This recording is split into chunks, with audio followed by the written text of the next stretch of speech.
I'm curious about this. And we're going to talk about this a lot going into the deadline because I'm expecting the Leafs to get some sort of defenseman. I don't expect some sort of superstar. I know the fun thing is always like, what would it take to get Jacob Chychrun? Probably not what they're willing to pay. So, Steve, I'm usually behind the scenes, okay? Oh. And Jesse can, Steve and I are emotional guys. Jesse is solid as a rock. I'm usually the big dreamer, right? The big grandiose dreamer. Steve is more the guy that's like, I'm not sure. Is that fair?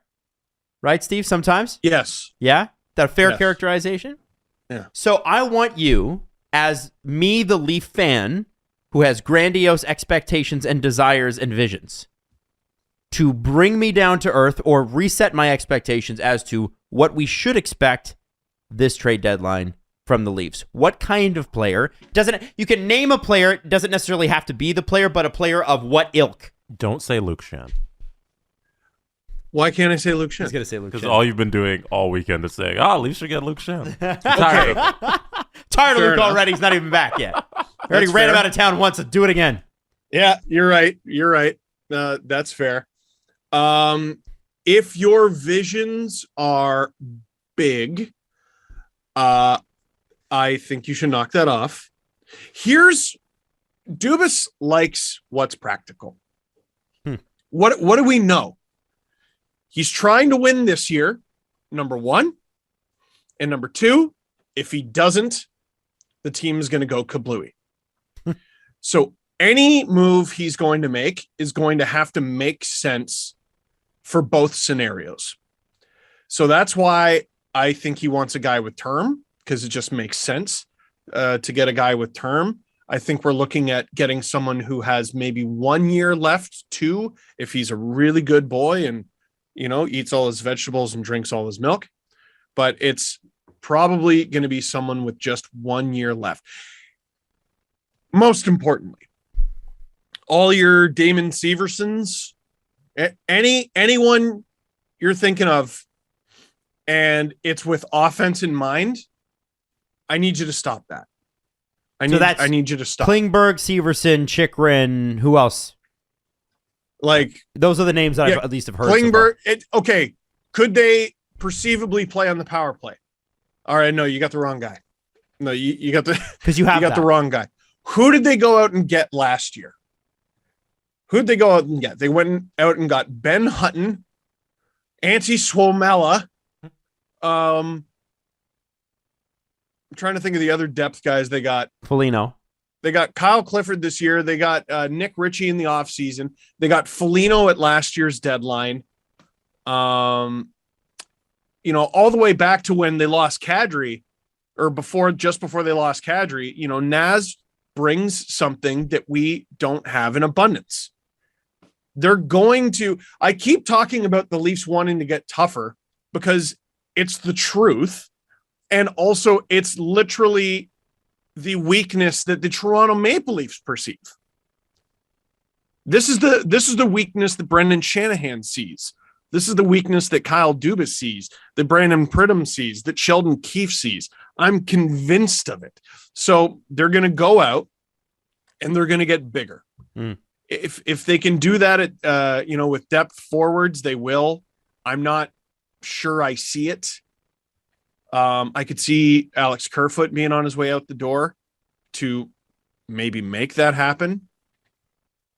A player shaped like Luke Shen. Is that okay, Jesse? Can I do that? Yeah, that's fine. As long as it's not Luke himself, because that's not happening. Right. So I don't mind a player shaped like Luke Shen for the third pair. But top four right-handed D to me is the big, big, big priority. If you add nothing else to the team but improve there, you're a contender. And what does that cost? What can they give up from this organization to go get that top 4 right D? A name that I heard more over the last couple days is Mark Giordano. With the Leafs? Yeah. Linked to the Leafs? No, I haven't. Like, he hasn't been officially linked, but like I'm looking I'm looking around the leagues and what teams want. Who are the sellers and what do teams want? We already know the Seattle Kraken aren't terribly interested in being relevant yet. No. They proved that at the draft could have day. been. Yeah. Ah! They could have been. You're right, but I feel like we're not talking about them enough as sellers at the deadline because they have 1, 2, 3, 4, 5 UFAs up front. Wow. And 4 RFAs. This is just looking at their roster and cap friendly. 2 RFAs on D, 1 UFA on D. Mark Giordano. But like I could look at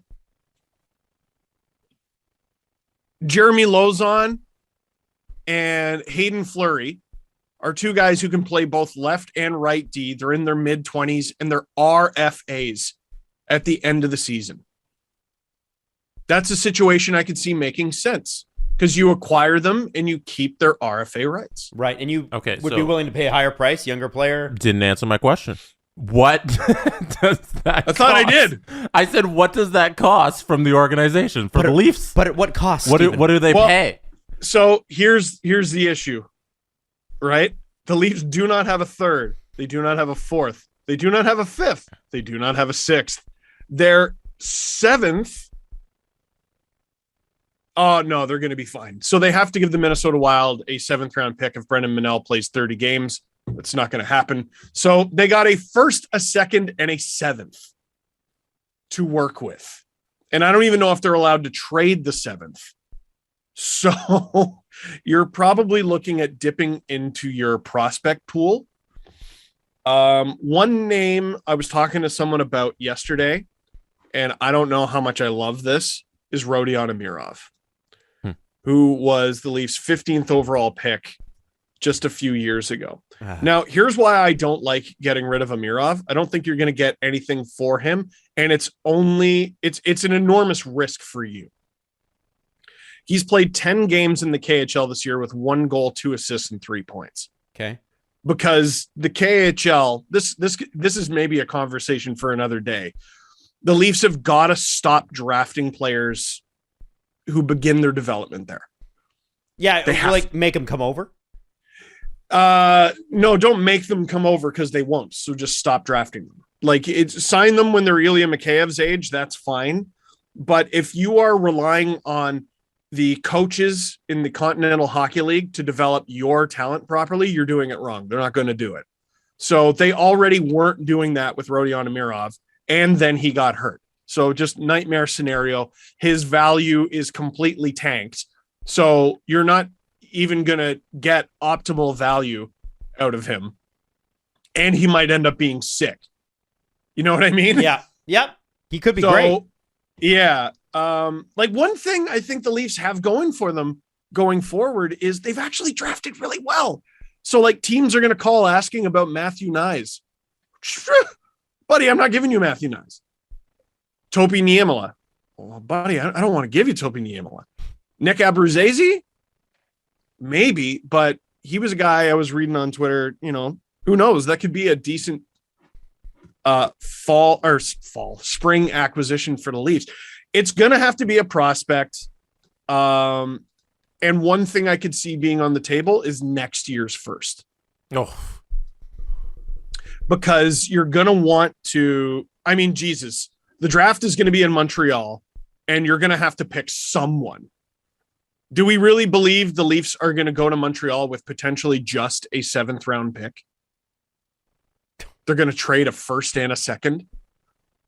So next year's first, do you think gets you a guy like Giordano? Next year's? Yeah. Yeah. Oh, God. Yeah. That's a big price. That's a big price unless he's No, going to I play a couple wouldn't- more years. I don't think I would endorse that. Right. I think no, Seattle says yes to it because it's an overpayment. right. Yeah, you need Seattle to throw a pick in or something. Like a second. Yeah. Give me a Oh. second. Give me something. But we also I was talking about Leaf prospects. We already know they don't really value their draft picks. Mm-hmm.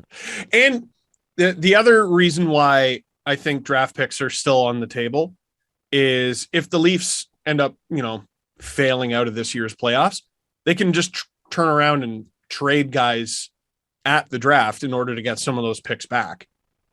Sure, and theory. I think I have to say, I would have agreed with you at the beginning of the season if this team does not win this year past the first round, then you have to look at blowing it up. I don't think that that's going to be the case.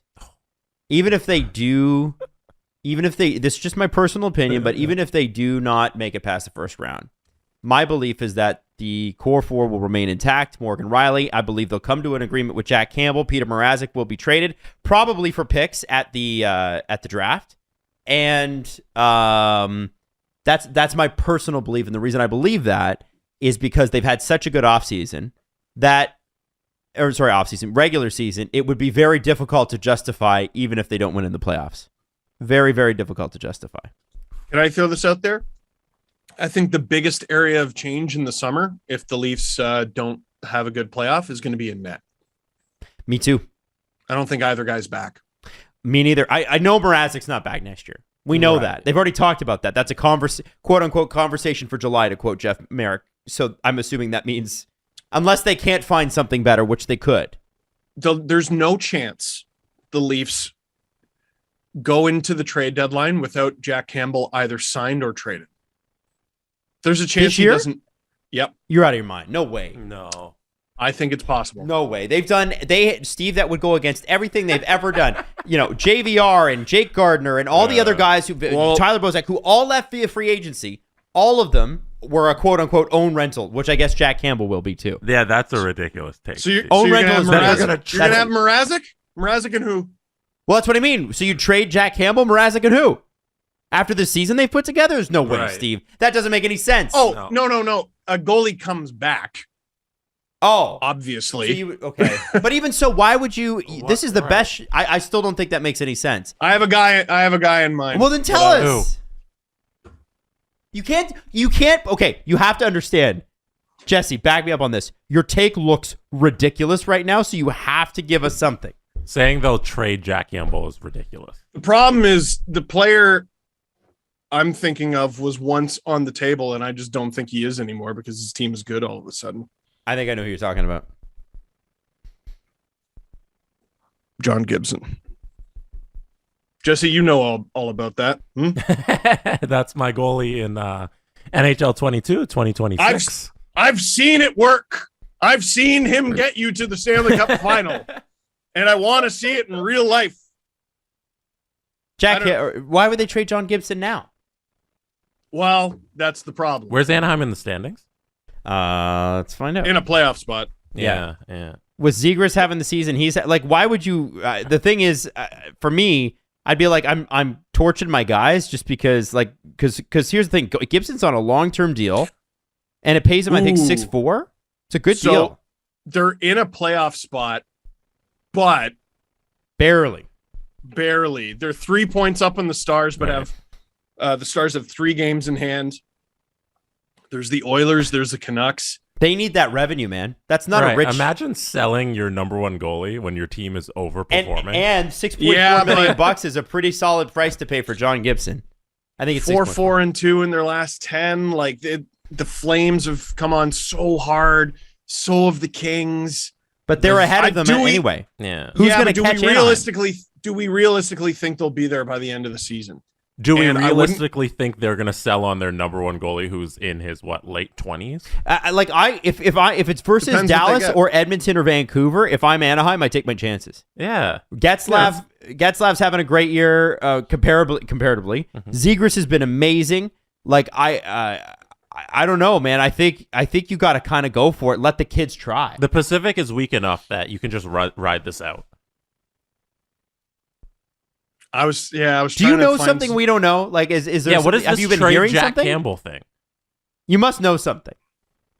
Well, you got to make a very expensive decision with him very soon. I think they're going to resign. And cool. Well, he's currently playing his worst hockey. Yeah, and he's heading into a summer where he's going to get a big payday. Yep. Whether it's from you or someone else, and you're committing to him. In a big way, not just because of the term you're going to give him, not just because of the money per season you're going to give him, but also you're going to probably work on getting rid of Mrazek as well, which we've already heard several times. Jesse did it in a video game, so I've seen it. I can picture him in a Leafs uniform. By the way, we're running it back next season. This upcoming season, after we failed in the Stanley Cup final, we have re-signed our entire core. We started 14-4-1 at the beginning of the regular season. We're running it back. So stay tuned, Steve. You'll see how Gibson does.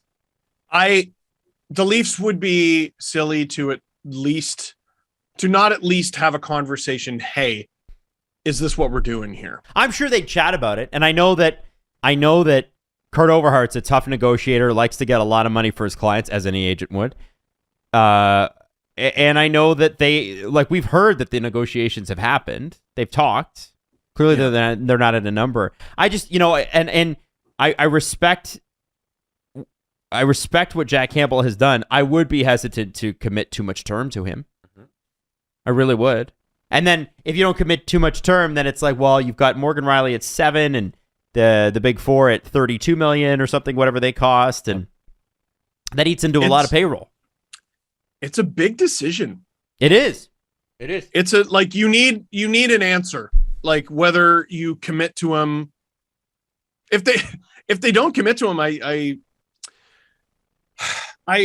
what you said was this goes against everything the Leafs have shown us. Yeah. Everything Kyle Dubas has done with quote unquote own rentals, right? Is that fair? Yeah. Yes. He's happy to lose guys for nothing. I think he needs to knock that off. But if history teaches us anything, it's that he's not going to do that. Yeah. And I'm with Adam in that they don't sign him and they just ride this out because that's what the Leafs have done consistently over this tenure. To use Steve's example against him, Kyle Dubas will do the practical thing and hang on to the goalie that's here. Yeah. The practical thing is to hang on to Jack. Remember last year when we were like, are you going to trade Freddie? Are you going to do anything? What are you going to do? And then they just held on to them both. Yeah, and they're like, hopefully Freddie's healthy. He wasn't. Yeah. But they were still hoping. have Jack. And then it was all good. And he wasn't good in the end. But and the question, too, becomes, can he turn it around by the trade deadline, even if you were going to trade him? I mean, because Jack Campbell wasn't a career starter. Mm-hmm. And I think there are still some lingering doubts out there. If I was another general manager, as much as Jack Campbell, and I say this objectively, is my favorite player on the Toronto Maple Leafs right now. I love him. If I am another general manager, I'm like, yeah, he won the job from Freddie, won 11 games in a row last year. We all heard that story. He's started off blisteringly hot this year, but he's got injury concerns, history of injury concerns, and he's been a starter for 18 months. Right. So I'd be a little concerned about that, I think, right?